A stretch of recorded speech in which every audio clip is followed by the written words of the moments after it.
we respected Thai, how we love Thai. We respected honor guests, we respected friends. Ja, geliebte Lehrer, verehrte Gäste, liebe Freunde, Freundinnen, Geschwister. Thank you very much for being here. It's a wonderful day together. Thank you so much.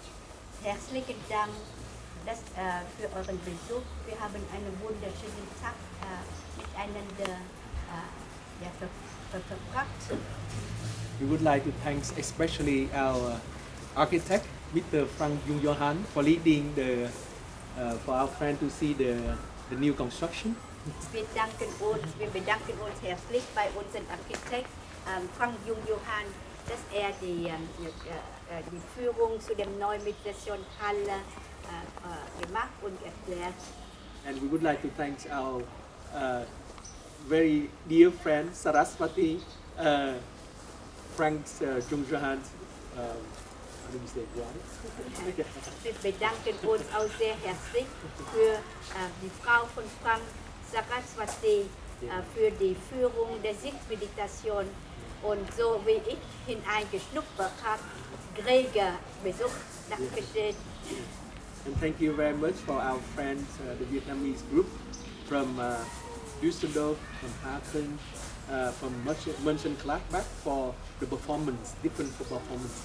Und wir bedanken bei unseren vietnamesischen Freunden, sie haben verschiedene Aufführungen gemacht mit dem traditionellen Ausjahr, Folklore, Tanz und so wie Qigong Praxis. Coming from Düsseldorf, Die kommen von diesem Ruhrgebiet, Düsseldorf, Aachen und Köln, Mönchengladbach.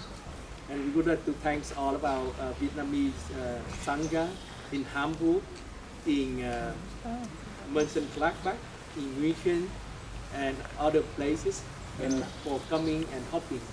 Und besonders danken wir unseren vietnamesischen Freundinnen, die haben gekocht für uns, für die Bewirtung und auch besonders das Unternehmen Eat Happy für Sushi. And thank you for our friend from the company Eat Happy. They come to enjoy the retreat and they also offer the sushi today. Did you try the sushi? Habt ihr oder Pfannkuchen, vietnamesische Pfannkuchen, Frühlingsroll und so weiter. Aber ich sehe von weit immer wieder, unser geliebter Polizist ist immer da. Wunderschön. Hat immer für uns gesorgt, für Sicherheit und Geborgenheit gesorgt. Vielen herzlichen Dank.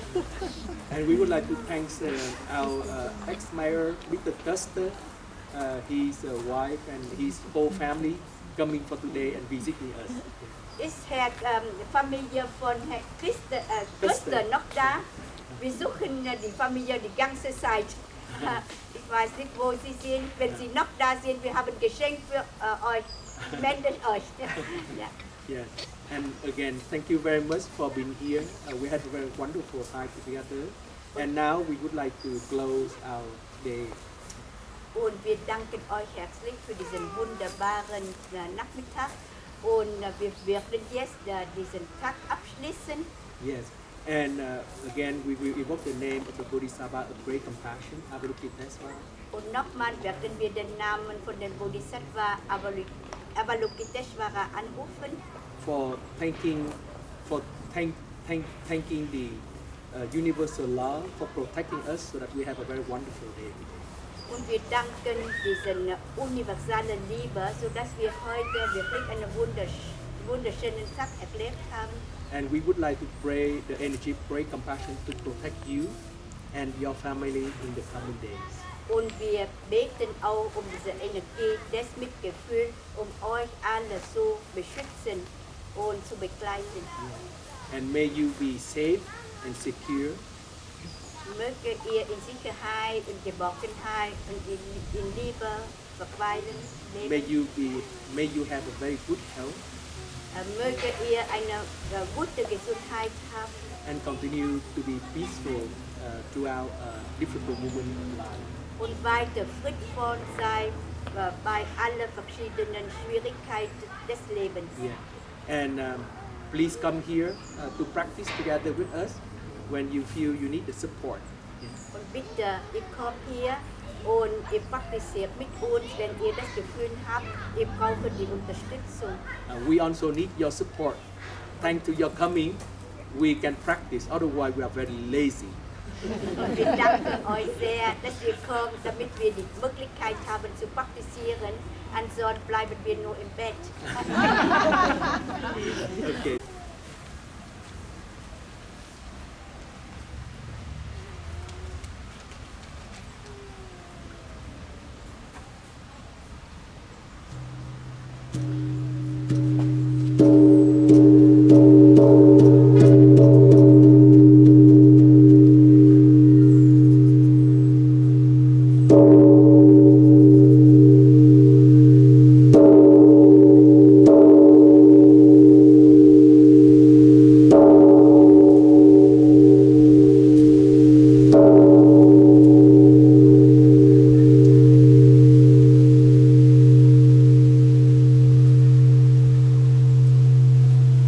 Körper, Rede und Geist in vollkommener Einheit.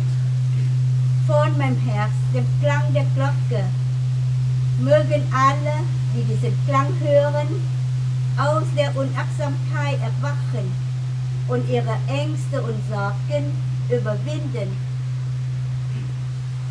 Ba nghiệp lắng thanh tịnh, rời lòng theo tiếng chuông.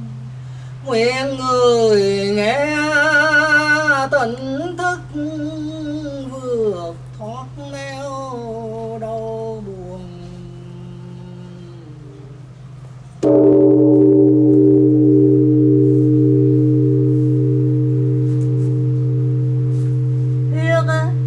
Höre, dieser wundervolle Klang der Glocke bringt mich zurück zu meinem wahren Selbst.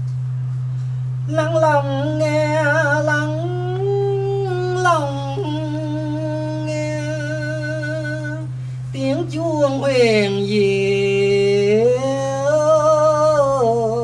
đưa về nhắc tâm.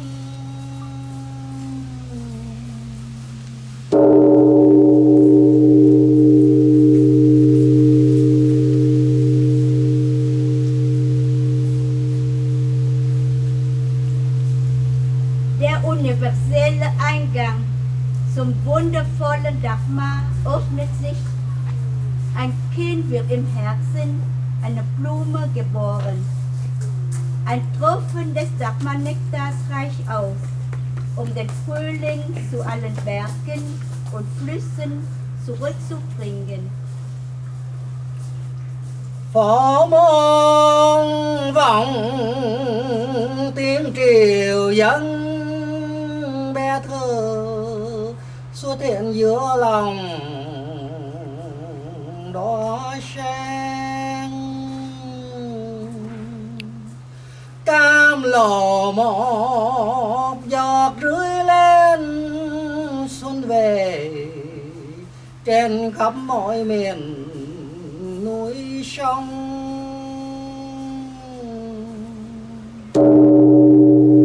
Nam mô Bồ Tát Quan Thế Âm. Nam mô Bồ Tát Quan Thế Âm. Nam mô Bồ Tát Quan Thế Âm.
Tham